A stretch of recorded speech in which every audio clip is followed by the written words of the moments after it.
data wa twese azi neza ko tubikeneye. Uyu mwanya ndagusaba aho uri ngo uzamure kwizera kwawe, wongere wizere Imana, ureke guhangayika, ureke guhanga amaso covid, hanga amaso Imana. Reka guhanga amaso akazi, gahanga Imana. Reka guhanga amaso imyambaro n'ibyo kurya, ahubwo hanga amaso ubitanga. Nongeye kubaha ikaze inshuti bene data mudukunda kandi mukurikirana channel ya True Fellowship Foundation. Uwiteka abaho umugisha, ndabashuhuje, amahoro y'Imana nabane namwe, kandi Uwiteka akomeza abahazi byiza za buri munsi, kandi abagire neza mu byo murimo byose, cyane cyane muri iki gihe turimo kigoranye kitatwemera ko duteraniye mu ngi wacu. Umwami Imana nabaho umugisha kandi akomeze yumve gusenga no kwinginga kwanyu, kandi dukomeje gusenga Imana izatugira neza, tuzatsinda icyorezo, twongere duhure mu nsengero dutuje kandi turi mu bwiza bw'Imana. Reka dusenge kugira ngo twumve ijambo ry'Imana. Mana, mu izina rya Yesu twongeye kugushimira uyu mwanya mwiza uduhaye kugira ngo twumve ijambo ryawe. Ndasenze kugira ngo ijambo data rihaze imitima yacu, abakurikiye iyi channel bose babashe kunguka imbaraga, ubwenge no gukomera biturutse iwawe muri ibi bihe bigoye turimo kandi bitoroshye. Reka umugisha n'amahoro yawe kuri twe twese, kandi nanjye ugiye kuvugira ijambo ntabari nge, ahubwo umugisha n'amahoro yawe bikomeze kuba kuri nge, kandi Mwuka Wera twese arusheho kudusobanura ndetse no kutwigisha mu izina rya Yesu Kristo, amen. Uyu munsi ijambo riri ku mutima ni ijambo Yesu Kristo yabashije kwigisha, riboneka muri Matayo ibice byaho ni 6 umurongo wa 25 kugeza kuri 34, ariko cyane cyane turageza kuri 33. Uwiteka Imana akomeze kuduhana umugisha twese hamwe. Reka dusome ayo magambo. Ndi gukoresha Bibiliya ita ijambo ry'Imana. Aravuga ngo, reka mbabwire rero kubyerekeye ubuzima, ntimukabunze imitima mwibaza icyo muzarya cyangwa icyo muzanywa cyangwa icyo muzambara. Mbese ubuzima ntiburuta ibyo kurya, n'umubiri ukaruta imyambaro? Nimurebe inyoni, ntizibiba, ntizisarura, ntizihunika, nyamara so uri mu ijuru arazigaburira. Mbese ntimuzirusha agaciro cyane? Ninde muri mwe wakongera nibura akanya na gato ku gihe azamara, kubera ko yabungije imitima? Niki gituma rero mubunza imitima mwibaza icyo muzambara? Mwitegereze ukuntu indabyo zo mu gasozi zikura, nta murimo zikora, nta n'imyenda ziboha. Nyamara mbabwiye ko na Salomo mu bukire bwe bwose atigeze arimba nka rumwe muri zo. None se mwaba afite ukwizera guke mwe, ubw'Imana yambika ityo ibyatsi byo mu gasozi biba biriho none ejo bakabicana, ntizabarushirizaho cyane? Ntimukabunze imitima rero mwibaza muti tuzarya iki, cyangwa muti tuzanywa iki, cyangwa muti tuzambara iki? Ibyo byose abanyamahanga batazi Imana nibyo baharanira, nyamara so uri mu ijuru azi ko mubikeneye uko bingana. Ahubwo mbere ya byose muharanira ubwami bw'Imana no kuyitunganira, bityo nibyo ibindi byose nabyo muzabihabwa. Nuko rero ntimukabunze imitima mwibaza ibyejo, kuko ibyejo bibara abejo.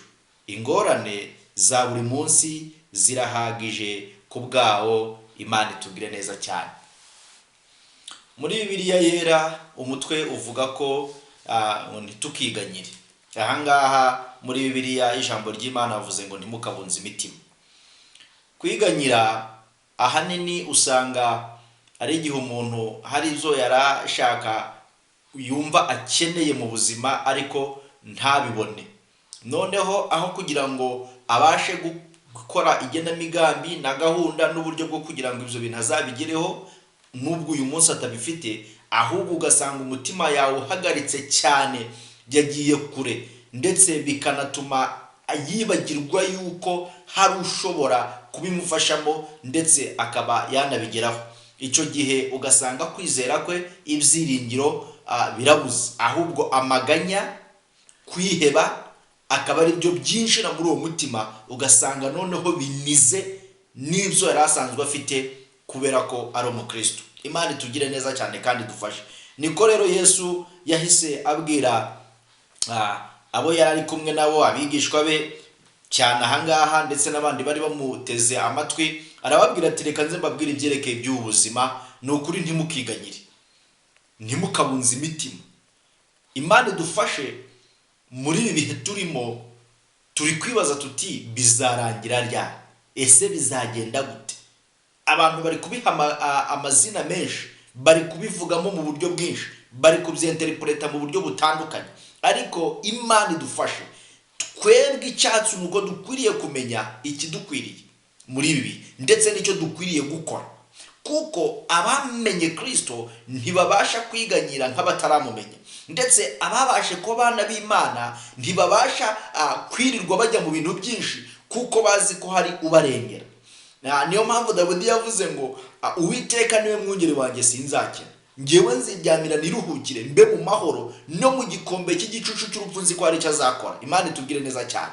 Abamaze kumenya Uwiteka bazi ko afite imbaraga ziri hejuru y'ibyo bahura nabyo byose, situwasiyo uko yaba imeze uko ariko kose, situwasiyo yo waba urimo yose. Tureke iyi ngiyi iri rusange yo kuvuga ngo turi muri mu gihe cya Covid, ubuzima bumeze nabi, akazi karabuze, tuzarya iki, tuzanywa iki, tuzambara iki, ese bizagenda bite abana bacu ku mashuri, ibibazo bikaba byinshi, ugasanga byuzuye umutwe, aho kugira ngo tuvuge ese nayahe mahirwe dufite muri iki gihe cya Covid kugira ngo tubashe kugera kuri ibyo byose ndetse tunabibemo, tunabashe gutuma ubuzima bwacu bugira ahantu bugera, ariko ugasanga duheze mu kwiganyira. Umuntu wese ubajije ngo bimeze bite ngo nta kigenda, umuntu wese uvuze gute ngo wapi ibintu bimeze nabi, undi wese ubajije reka, ugasanga ibyiringiro byashize. Uyu munsi rero ahangaha ubwo Yesu yari kumwe n'abigishwa arababwira ati nukureka mbabwire iby'ubuzima, ntimukiganyire ngo muzarya iki cyangwa muzanywa iki cyangwa muzambara iki. Imana idufashe kandi iduhe kumva neza iri jambo. Arangije aravuga ngo igituma abantu biganyira nuko bafite kwizera guke, kuko abantu bose bamaze kwizera Yesu Kristo nk'umwami n'umukiza wabo, abo ngabo bamaze kubyarwa ubwa kabiri, bafite ise umwe ariwe Data wa twese uri mu ijuru, kandi agaciro cyangwa se ibanga ndetse n'umurimo w'umupapa mu rugo cyangwa se wa data mu rugo ni ukubasha gushakira ubuzima bwiza urugo rwiwe, abana be, umudamu we n'ibindi. Natwe Data wa twese uri mu ijuru atwitayeho umunsi kunzi. Nuko atanga ingero ebyiri ahangaha, yatanze ingero z'ibikona cyangwa se n'inyoni, atanga n'urugero rw'indabo. Aravuga ati ibikona cyangwa inyoni muri rusange ntizibiba, ntizihinga, ariko nyamara Data wa twese uri mu ijuru azigaburira. Haleluya! Uwo nguwo ugaburira inyoni n'ibisiga, natwe niwe Data wacu, ni Data wa twese uri mu ijuru. Arangije aravuga ati ariko se none niba agaburira ibintu bimeze gutyo, agaburira inyoni n'ibisiga, ese mwe ntimuruca ibisiga n'inyoni agaciro? Azabagaburira. Mwabafite kwizera guke. Imana idufashe mu cyimbo cyo kwiganyira, dukwiye kuzamura kwizera kwacu, tukamenya ko Uwiteka ari kumwe natwe kandi azatugira neza. Izina ry'Imana rihabwa icyubahiro. Atanga urundi rugero rwa kabiri rw'imyambaro, ati ni ukubera iki mwiganyira? Murebe uburabyo ku gasozi, ntawe udakunda indabo, ntawe. Indabo ni nziza kuzitegereza, kujya mu majaride kuyifotoreza n'ibindi byinshi kuko bigaragara neza, atariko uyu munsi ziba ziriho, ejo bakazishira mu muriro zigashya. Ese niba Imana yambika uburabyo bwo ku gasozi bumeze gutyo, na Salomo mu butunzi bwe yari afite atarigeze arimba nka kaminuza, ubwo mubona ko Data uri mu ijuru atabasha kubafasha no kubagira neza no kubaha ibyo mukeneye? Ati icyo kintu mukwiriye kugitekerezaho neza mukacyumva. Imana idufashe cyane. Nibwo yageze ku ijambo aravuga ati ibyo byose nubwo mubiharanira, nubwo mushaka kwiganyira mukagira gute, ariko n'abapagani nibyo bahora baharanira, nibyo bashaka umunsi ku munsi. None se itandukaniro ryanyu nabo ryaba riri? Niko kuvuga ati ahubwo mubanze mushaka ubwami bw'Imana no gukiranuka kwayo. Iyi Bibiliya yatubwiye ngo ahubwo dukora iki?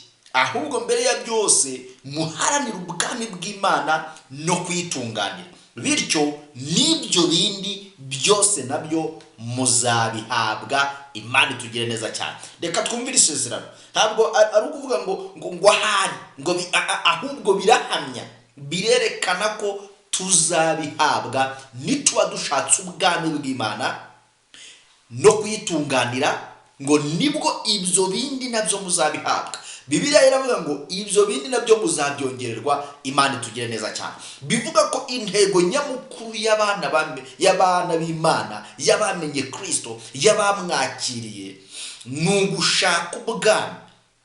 Iyi ntego Imana imfashe turayiganiraho mu bundi buryo atari muri iyi video. Uburyo bwo gushaka ubwami bw'Imana ni gute? Ese ubwami bw'Imana n'ubwa Satani bitandukaniye? Ese ababubamo n'abagize ibyo byose tuzafata indi video yabo. Ariko ahangaha ari kuvuga ngo iyi ntego niyo nyamukuru. Ibi nitubigeraho ibyo byose tuzabyongererwa, kuko n'abapagani barabiharanira. Nibyo bashize imbere, bitariho bumva batabaho. Ariko ijambo ry'Imana riravuga ngo dutunzwe n'ijambo ry'Imana n'amagambo ava mu kanwa k'Imana. Ntabwo dutunze nubwo n'ubutunzi bundi dufite, n'amafaranga menshi dufite, n'ibyubahiro dufite, n'akazi dufite keza, ahubwo nuko Imana iba yavuze ngo tubeho tubaho. Haleluya! Imana ishimwe cyane.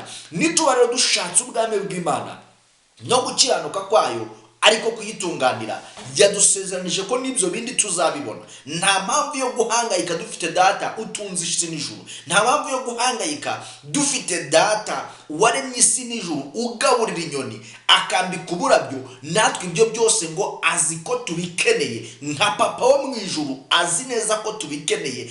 Data wa twese azi neza ko tubikeneye. Uyu mwanya ndagusaba aho uri ngo uzamure kwizera kwawe, wongere wizere Imana, ureke guhangayika, ureke guhanga amaso covid, hanga amaso Imana. Reka guhanga amaso akazi, gahanga Imana. Reka guhanga amaso imyambaro n'ibyo kurya, ahubwo hanga amaso ubitanga ndetse akanatuma tubibona.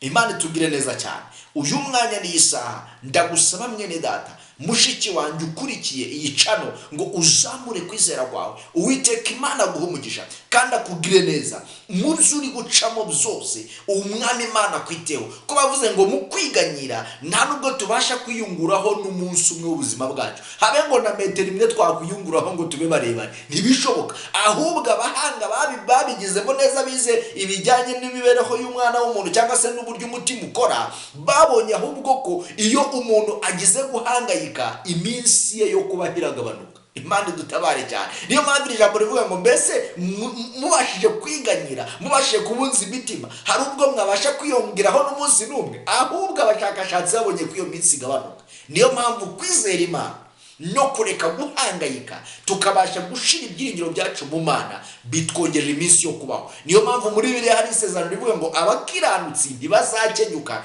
bazabaho, ndetse iminsi yabo Uwiteka Imana yabageneye izarangira yose, ngo bazapfa bashaje neza. Haleluya! Iminsi Imana yabageneye izarangira. Twizere Imana, tuyiringire, tuyibemo, kugira ngo Uwiteka akomeze atuzamure mu bwiza bwe ndetse no mu cyubahiro cye. Twibuke aya magambo, tureke kwiganyira, tureke kubunza imitima, ahubwo twizere Imana data wa twese, nyir'ijuru n'isi, papa udukunda, watuzaye kugira ngo tubeho muri isi tumuhishe icyubahiro. Imana ibaho umugisha kandi Imana ibiteye bagire neza mu izina rya Yesu Kristo. Amen.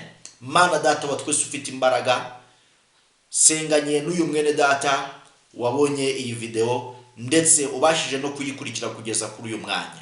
Ndasaba umugisha ku buzima bwiwe, kongera gushira ibyiringiro muri wowe, ndetse no kuzamura kwizera kwe ku rundi rwego ruturwo yari afite, kuko uri Imana ifite byose kandi utanze isezerano ko niduharanira ubwami bwawe ndetse no gukiranuka no gutungana, ibindi byose bya hano mu isi, Mana data wa twese, ngo uzabiduha kandi tuzabasha kubaho tumeze neza, dufite ibyo dukeneye muri iyi si byibanze kandi by'ingenzi kugira ngo tube muri iyi si. Urakoze kuri Imana yacu kandi kutwitayeho. Icyubahiro n'ikibi cyawe turagushimiye mu izina rya Yesu Kristo.